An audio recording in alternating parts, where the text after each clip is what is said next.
ഞാനൊന്ന് അക്ഷയ വരെ പോവുകയാണ്. ഗ്രാമസഭയിൽ ഇച്ചിരി അപേക്ഷ വെക്കണം. അതിന് വേണ്ടി ഫോട്ടോസ്റ്റാറ്റ് എടുക്കണം. അതിന് വേണ്ടി പോവുക. ഞാൻ നടന്നു പോകുന്ന വഴികൾ കണ്ടോ, മഞ്ഞ് മൂടി.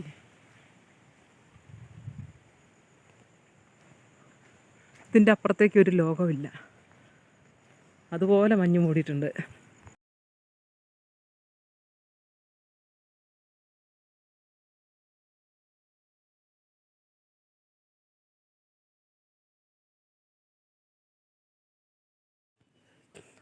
ഞങ്ങൾ ചക്കയും പറിച്ചു, റബ്ബറിൻ്റെ പാലും എടുത്തു. ഇത് കണ്ടോ, തോട്ടിയൊക്കെ ഉണ്ട്. ഈ തോട്ടി എടുത്തിട്ടായി താഴോട്ട് ഇറങ്ങിപ്പോയ ചക്കയുണ്ടായിരുന്നു. പോയ പോക്കിനൊരു 3 തേങ്ങയും കിട്ടി. തേങ്ങ ഞാൻ തോർത്തിൻ്റെ അകത്ത് കെട്ടി. കാട്ടുകിഴങ്ങിൻ്റെ വള്ളിയാന്ന് തോന്നുന്നു. കാട്ടിലൊക്കെ ഇഷ്ടം പോലെ ഉണ്ട് കാട്ടുകിഴങ്ങും കാട്ടുകാച്ചിലൊക്കെ ആയിട്ട്.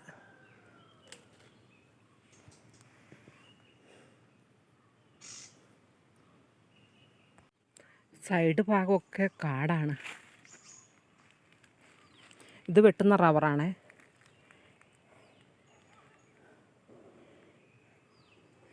ഇന്നത്തെ എൻ്റെ പണി ഇവിടെയാണ്. പാലെടുക്കണം. ഇതിൻ്റെയൊക്കെ പാലെടുത്ത് കഴിഞ്ഞു. ഇനി താഴെ കൊണ്ടുപോയിട്ട് ഉറയൊഴിച്ച് ഷീറ്റാക്കി എടുക്കണം. അങ്ങനെ ഷീറ്റടിയും കഴിഞ്ഞു, പാലെടുക്കലും കഴിഞ്ഞു, എല്ലാം കഴിഞ്ഞ് ഇനി വീട്ടിലേക്ക് തിരിച്ചു പോവുകയാണ്. വഴിയൊന്നുമില്ല, കുറച്ച് കാട്ടിക്കൂടിയൊക്കെ കയറി പോകണം. ഉരുക്കിൻ്റെ പൂവാണ്. ചെറുപ്പകാലത്തൊക്കെ ഇതെടുത്ത് നഖത്തേൽ ഒട്ടിച്ച് വെക്കുമായിരുന്നു. യക്ഷിയുടെ നഖമാണെന്നൊക്കെ പറഞ്ഞ്. അതൊക്കെ ഒരു കാലം. ഇത് കണ്ടോ, ഇങ്ങനെ ഒട്ടിച്ച് വെക്കുമായിരുന്നു. അവിടെയൊക്കെ വീടുണ്ട്. വീടില്ലെന്നൊന്നും ഓർക്കണ്ട. റോഡ് സൈഡാണ്. ഓരോ ആൾക്കാരുടെയും പറമ്പായതുകൊണ്ട് തെളിക്കാതെ ഇട്ടിട്ട് ചെറിയ കാട് പിടിച്ചതാണ്. ചെറിയ കാടല്ല കേട്ടോ, വലിയ കാട് തന്നെ.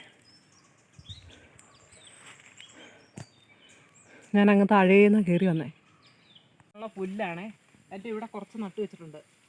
ഇത് വെട്ടി വെച്ചിട്ട് ഈ മഴക്കാലത്തേക്ക് ഞാൻ 2-3 വർഷമായിട്ട് ഇത് തന്നെയാണ്, ഈ പുല്ലിൻ്റെ ചൂല് തന്നെയാണ് ഞാൻ ഉപയോഗിക്കുന്നത്. ഞാൻ